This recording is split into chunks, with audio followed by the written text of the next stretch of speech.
You may recall that we started on the previous video to work some of the typical exam problems because there are so many exam problems to be worked. We wanted to get as many done as possible. So here we are starting off this next video already at problem number 13 on stress and strain.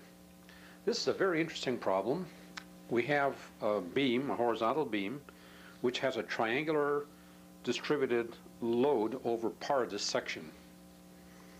The beam itself has significant mass to it, and it also has a support at point B.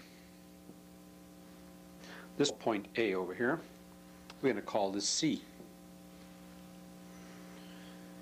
Now at this end it's cantilevered, and the cantilever end, which is this end over here, BC, is restrained by a thin aluminum. This is a rod right in here that's holding this back. So what's happening is that this is pushing down on this. The weight of the beam is also acting in this direction. The weight of the beam is acting this way on this part over here. But the net result is that there's a tendency, let's guess originally, if we're wrong, we just have a different sign in the answer. I'm going to guess that what's happening here is that this rod is under tension, not compression. All right? So what we can do, we can take moments about B and set them equal to 0. And if we look at the forces acting here, there are 4 forces if we're acting about B. First, we can replace the distributed mass by one single mass acting at a certain point. Then we have this part of the beam itself. The next force would be this section of the beam, and the last force would be the aluminum rod. So, first of all, let's go through and identify 1, 2, 3, 4 forces.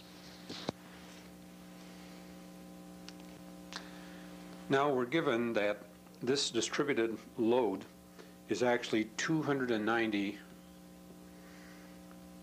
kilonewtons per meter, and it's distributed in a triangular distribution. This distance is 1.5 meters. So this load, if we take 1/2 the base times the height, the base is 1.5 meters, and the height is 290 times 10 to the third newtons per meter. See, the meters will cancel, and the result of that is I have 217,500 newtons.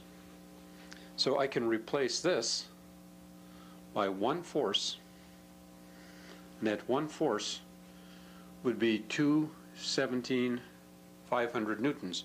But where do I put it?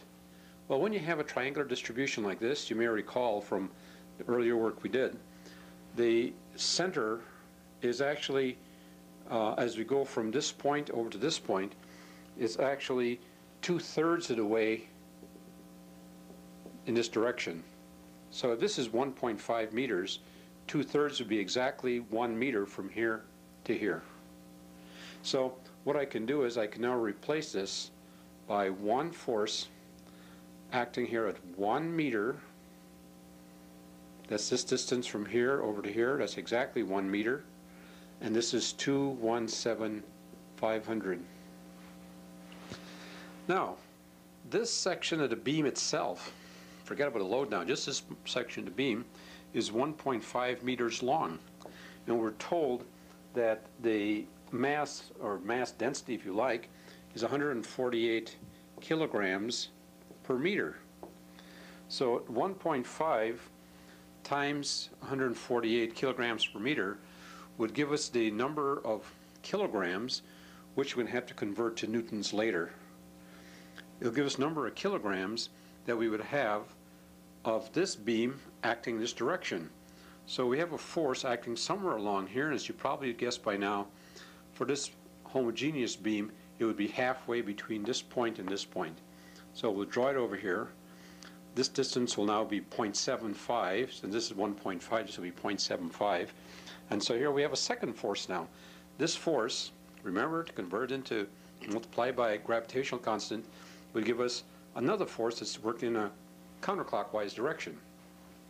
This section of the beam over here, to the right of the fulcrum, would have, let's see, if this is 1.5, this will be 3.5 according to the dimensions given, because the whole thing, oh, I'm sorry, this is equal to 5. This is equal to 5.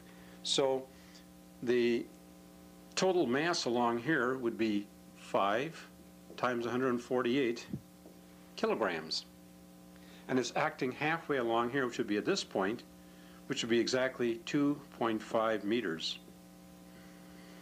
So at 2.5 meters, I have this mass. At 1.5 on this side, I have this mass. And the last force I have is the restraining force in a rod. And so I can now sum the moments, and here is what I get.